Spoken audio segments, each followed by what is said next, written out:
Welcome back to Scotty's Hobbies.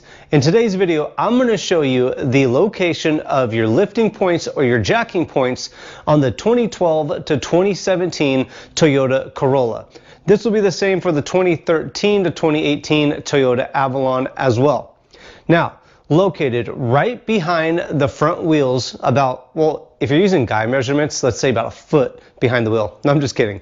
About 7 inches, 5 inches behind the front wheel, you're going to find two little notches in your lip weld of the vehicle.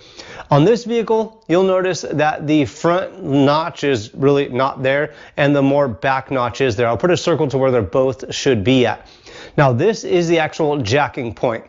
If you're going to lift up the vehicle using your regular jack, I would highly recommend using a jack pad to put in between your jack and the vehicle so you avoid bending your lip weld like there is on this vehicle. Now let's move on to the rear lifting or jacking points.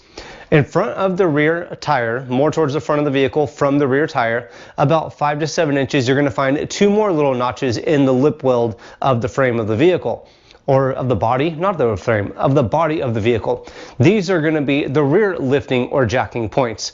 Again, I would highly recommend using a plastic or a rubber jack pad between the jack and the actual vehicle so you avoid bending this lip, but you can see if it does, or they will bend a little bit if you use metal on metal when you do jack it. So don't be afraid to just use your regular jack to jack the vehicle up if you need to. Now these are the lifting or jacking points on the 2012 to 2017 Toyota Camrys. If this video does help you out, make sure to comment below. Let me know the year, make, and model of the vehicle that it did help you on, just so everybody knows that it'll work on their vehicle as well. Don't forget to like, subscribe, and share before you go too far. And thanks for checking out Scotty's Hobbies. I'll see you guys on the next hopefully helpful video.